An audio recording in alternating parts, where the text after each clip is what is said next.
Y tenemos que hablar de otra muerte misteriosa. Una joven, Ornella era su nombre, y cayó desde un balcón de un piso 8. Lo cierto es que estaba con un joven que había conocido hacía pocos días por Facebook. Su padre denuncia que en realidad se trató de un homicidio. El joven dijo que trastabilló y se cayó. Estamos en el lugar, en vivo está Adrián Salonia. Adrián, buen día.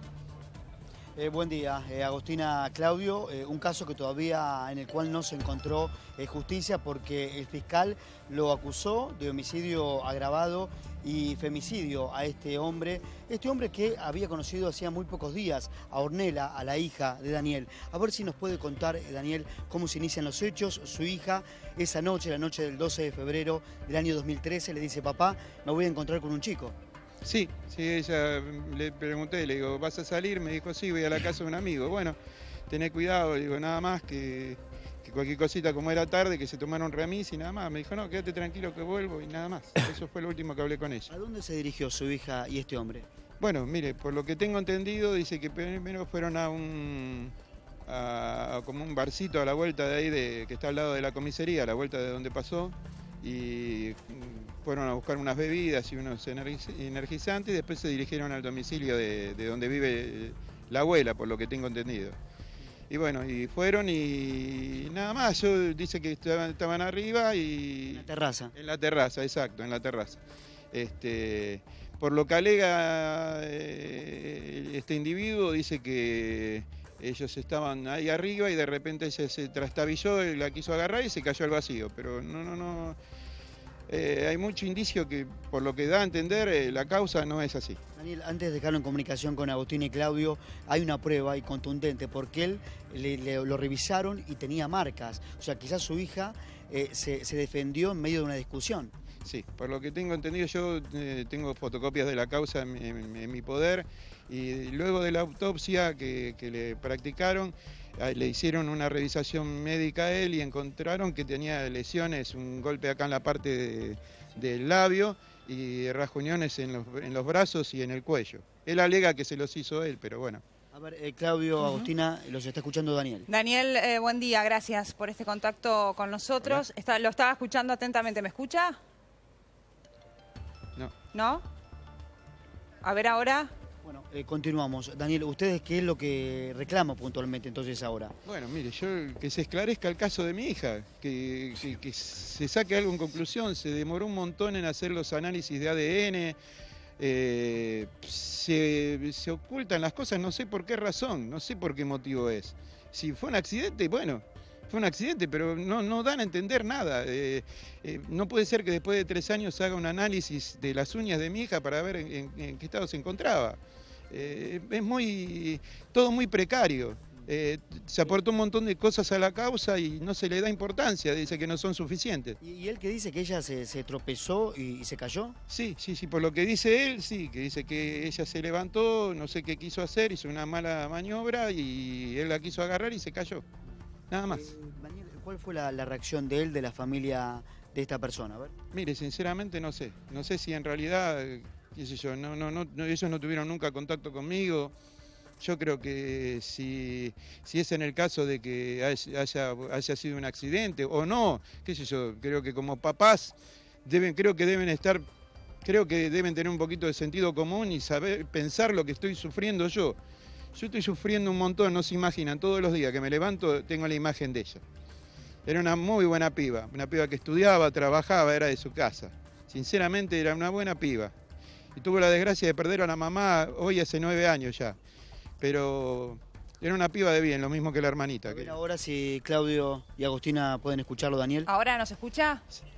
Sí, señorita, Ahí buenos está. días. Buenos días. Bueno, lo estaba escuchando atentamente. Usted hacía referencia a que una de las pruebas o de las cosas que a usted le hace sospechar de que en realidad no se trató de un accidente es que el joven tenía algunas marcas en su cuerpo. ¿Qué otras pruebas han logrado incorporar también a la causa? Bueno, fue el tema del ADN, aparte la situación en sí que se dio, cómo se dieron todas las cosas. Yo me enteré después de 9 horas de haber fallecido mi hija, teniendo ellos el documento actualizado. Yo creo que si a una persona que se la encuentra en la calle, lo primero que se busca es el documento para ver, no era una de NN, Claro. era una persona que tenía domicilio y todo. Me tenían que haber venido a avisar a mí, directamente no. Me localizaron por mi vehículo. ¿Y cuál fue la reacción de él No. cuando apenas sucedió? Porque digo, yo poniéndonos también en la situación de él, a vos se te cae alguien accidentalmente de un balcón y lo primero que haces es buscar asistencia, tratar de localizar a la familia. ¿Qué hizo él? No, él, por lo que tengo entendido, él me golpeó en los departamentos que eran al más cercano que tenía la terraza. Sí. Y no le abrió nadie, y bueno, bajó y el portero ya justo lo había visto y dijo, se me cayó. Dijo, bueno, andá a avisar a la policía que es a la vuelta de donde está la comisaría. Y nada más, él vino y nada más. Pero a mí me habían dicho que también había estado demorado, nunca estuvo demorado, nunca, no sé, sinceramente yo estoy totalmente desorientado porque estamos aportando todo lo que se puede. Y no sé si no hay voluntad, no sé lo que pasa. Yo creo que cada uno tiene que cumplir un rol. Yo creo que... Ahora, ¿qué le contestó a usted cuando fue al juzgado y usted le planteó, cuando hizo la denuncia, hoy me lo comentaba, qué le contestaron de la justicia o de la policía esa noche? Bueno, no, esta noche, unos días después, tuve que hacer la declaración testimonial con mi hija Anabela, y hablé con los fiscales que estaban anteriormente. La fiscal me expresó que ella tenía otros casos sin atender y que iba a tratar de ver qué podía hacer. Yo le dije, mire, con lo que me representa su investidura, los otros casos me quedan sin cuidado. Digo, el caso de mi hija creo que para mí es el más importante. Pero ellos lo dieron a entender como que ya desde el vamos fue un accidente y nada más. Yo creo que hay otras personas que están para dictaminar si es así o no. Daniel, por un lado, ¿usted habló con esta persona? No, para nada. No le digo que nunca se brindaron al diálogo, en ningún momento. No sé por qué razón, porque si yo no tengo culpa de nada, ¿por qué ocultarme? Al contrario, es como que me brindo para poder... Usted nos dijo recién que ellos habían ido a la casa de la abuela, en el edificio donde vive la abuela del chico. Exactamente, sí. Bien, ¿y él fue recurrió a su abuela cuando ocurrió esto? Para ahí contarle. Desconozco, sinceramente. Sí, no, o para pedir ayuda, pedir un no. teléfono, qué sé yo. Claro, sí, no, yo sinceramente no sé, yo no sé en ese momento cómo hubiese obrado, pero creo que hubiese obrado de otra manera.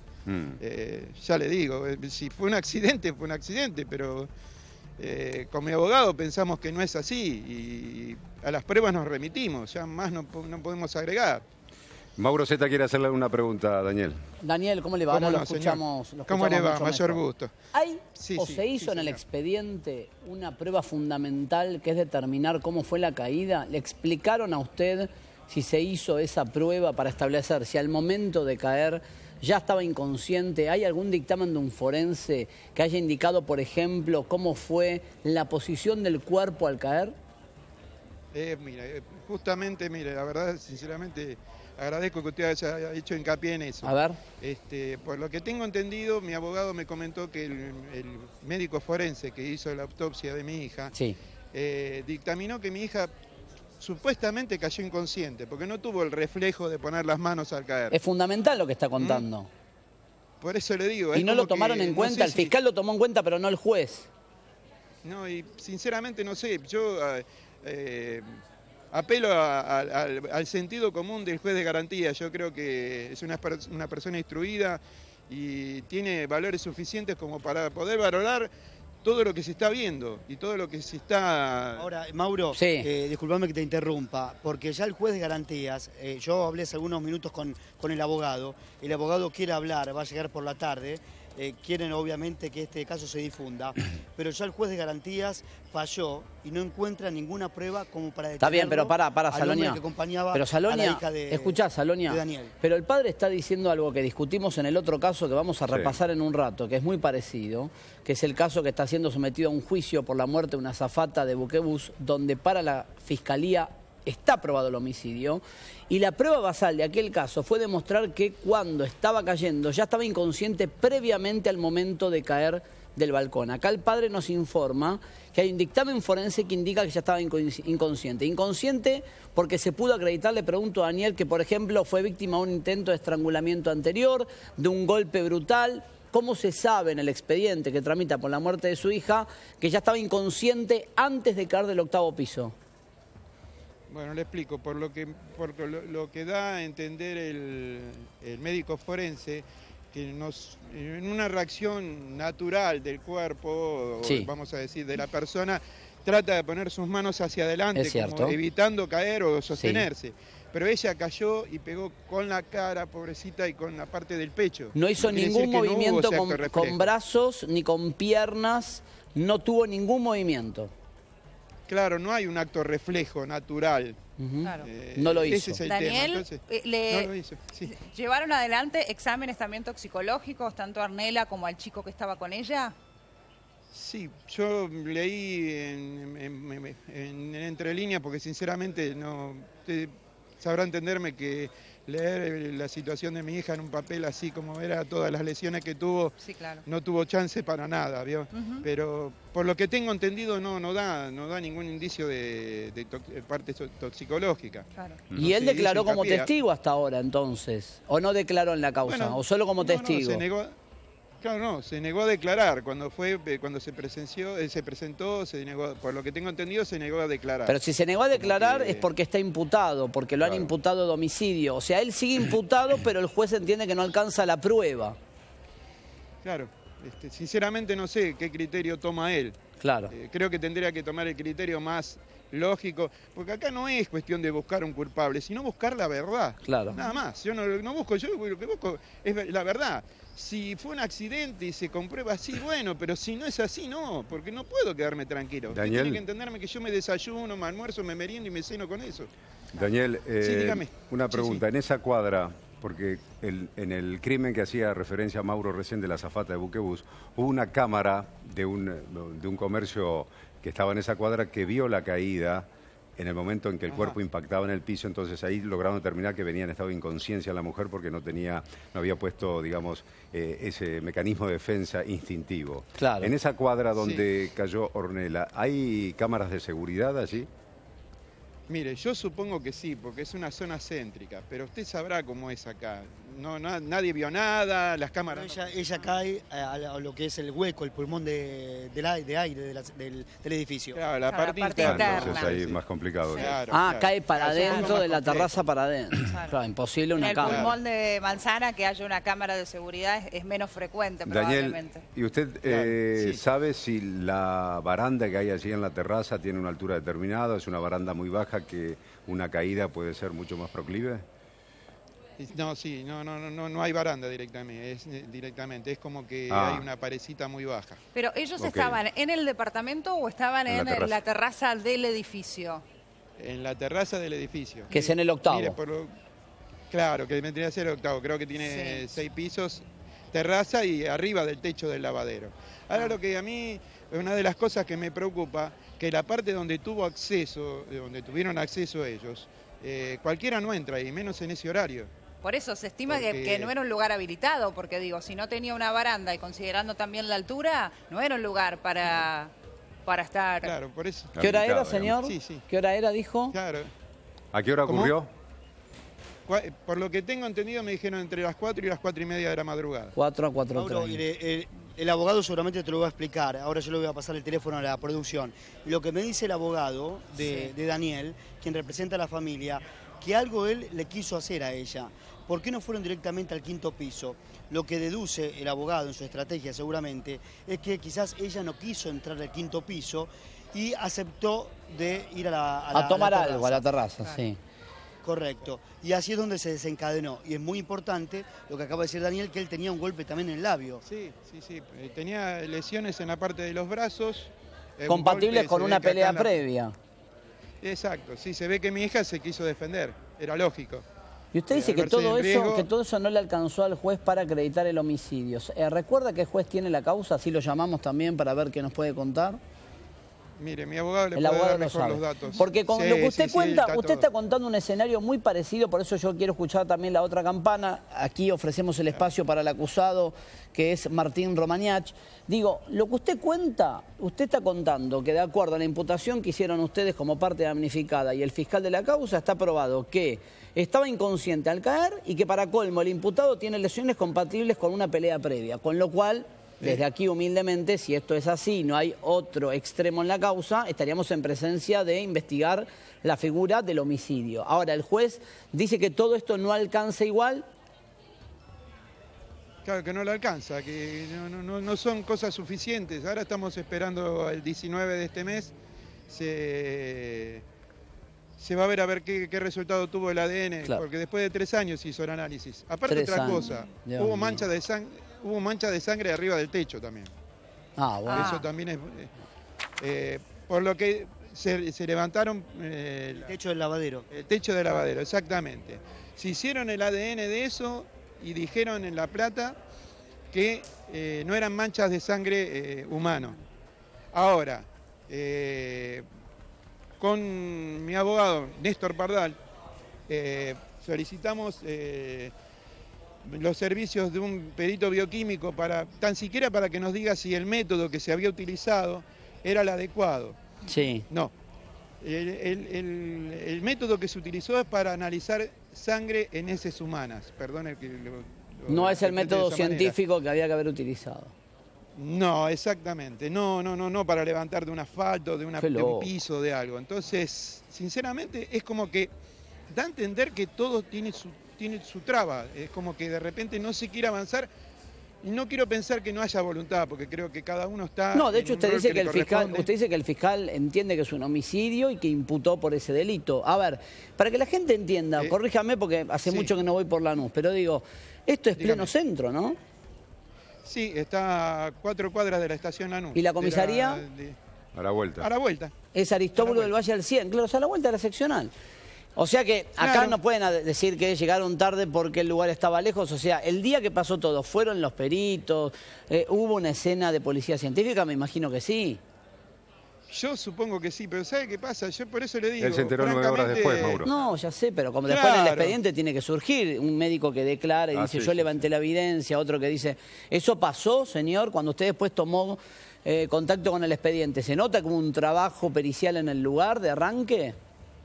Mire, yo sinceramente, yo supongo que sí, porque le corresponde a la persona que amerita el tema de analizar ese tema en ese momento.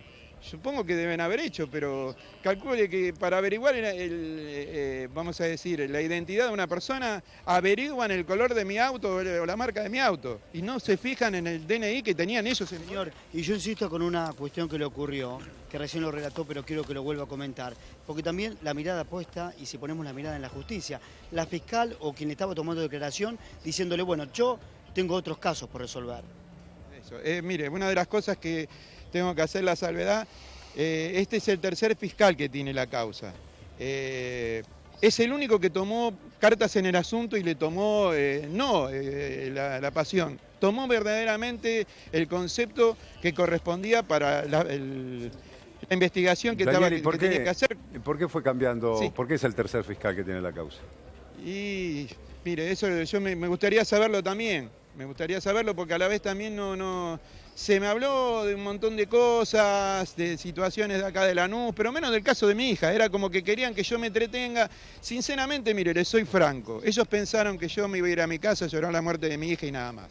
Pero Claro. que quede claro, más allá de cualquier justicia, más allá de lo que sea, yo no voy a parar hasta que se sepa la verdad. Nada más. Ese es mi único motor que me maneja todos los días. Saber la verdad. Bueno, Nada Daniel, muchísima suerte, vamos a seguir este caso de cerca y estamos allí siempre dispuestos a que nos proporcione esa información y también todas las necesidades que tenga para que se llegue a la verdad sobre la muerte de su hija.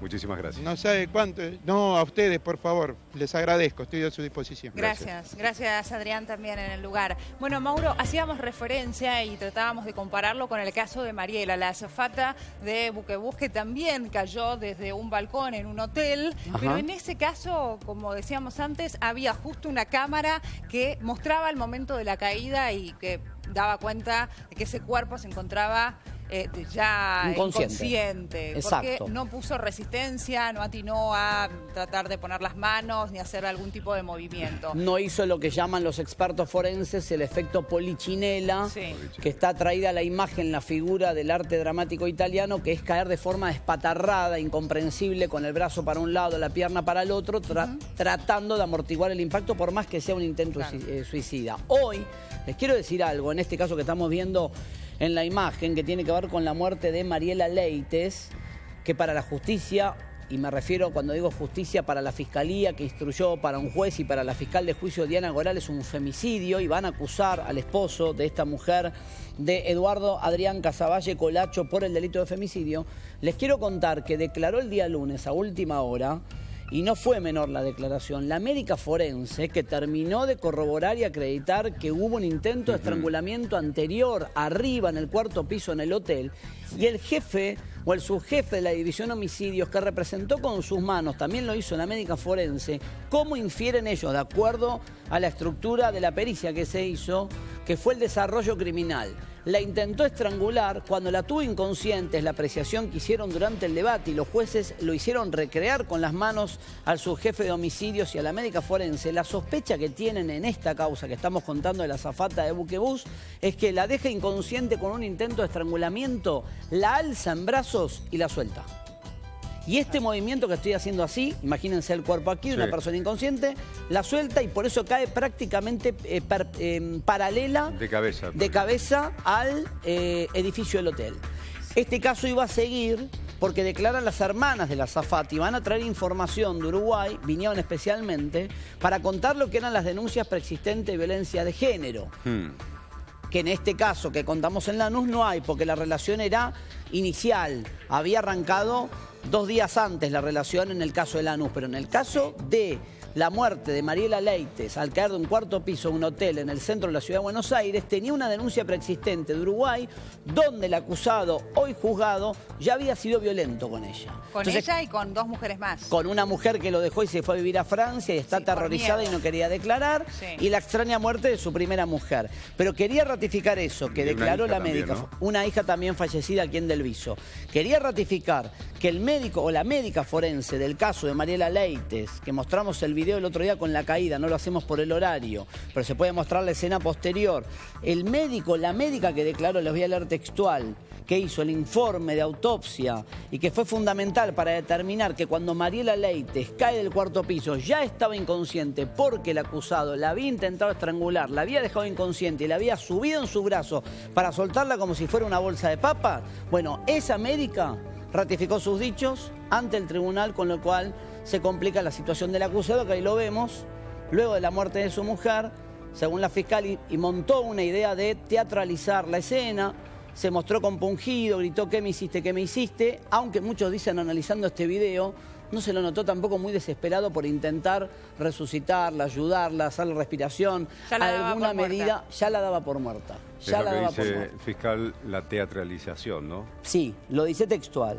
Mira, una de las frases de los que declararon en el debate, si tengo tiempo, Nico, te robo 2 minutos.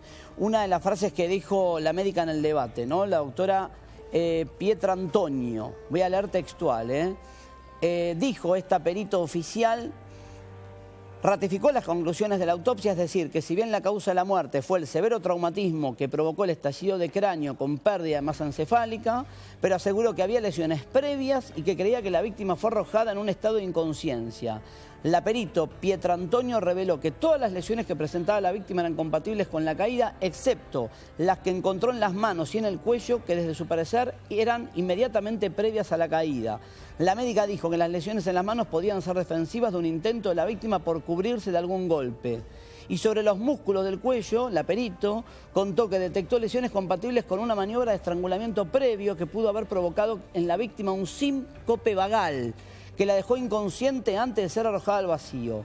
Y declara también el subcomisario Ricardo Yuri de Homicidios, quien le aseguró a los jueces, escucha esto, Claudio Agos, que al entrevistarse con el imputado Casavalle, se dio cuenta que éste le estaba mintiendo, que su versión de cómo supuestamente Mariela se había arrojado del balcón no coincidía con la posición en la que cayó y en la que había quedado el cuerpo sobre el asfalto. Y dijo el subcomisario que según lo que le contó aquella noche el propio acusado, tras una discusión por algo del celular que no funcionaba, su mujer tomó carrera, dio un par de saltos, se tomó de la baranda y se impulsó al vacío. Si fue así, nunca pudo caer como cayó, sostuvo el subcomisario, que complicó con su relato al acusado de matar a la azafata de buquebús tirándola de un cuarto piso. Impactante. Hoy sigue el debate con la declaración de las hermanas y con la causa portada de violencia de género de Uruguay. Queda poco en el juicio este, ¿no? Y una semanita más, calculado. Una semana más. Mauro, en el caso de Lanús, al menos no se conocen imágenes de la cámara de alguna cámara de seguridad, pero sin embargo los peritos sí pueden determinar por la forma en la cual se encontró el cuerpo, cómo cayó él mismo y si efectivamente se corresponde con un suicidio o con un accidente o si fue un homicidio. Tenés razón. Según dice el padre, muchas de las pruebas que él considera... Él decía que el médico forense dijo que el primer impacto es con la parte de la mandíbula, la cara y con el pecho. Claro, que no intentó...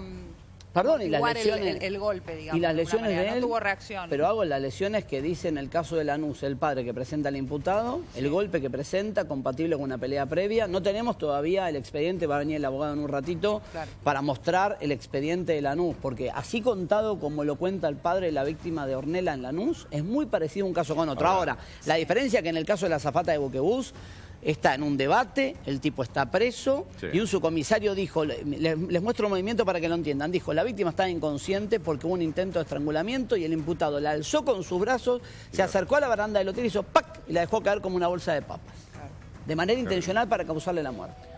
Y otro detalle también, pero que hace la investigación importantísimo, esa irregularidad en la forma en que tomaron las muestras, hicieron el análisis para saber si las manchas de sangre en la terraza del edificio de Lanús eran sangre humana o no. También es una denuncia que hace la familia en el tema de Lanús. Yo insisto, estamos contando con diferencia de matices uno con el otro, porque en el caso de la azafata de buquebús ya estamos en un juicio oral, hay denuncia preexistente de violencia de género, hay una mujer que lo dejó y se fue a vivir a Francia aterrorizada, hay un contexto, una historicidad de violencia de género. No significa que por eso sea culpable, lo que lo pone como sospechoso es el informe forense que acabo de leer, que dice que había un intento de estrangulamiento previo, un síncope vagal, y el subcomisario Yuri, que representa ante el tribunal el movimiento de cómo la suelta y la arroja al vacío ya inconsciente.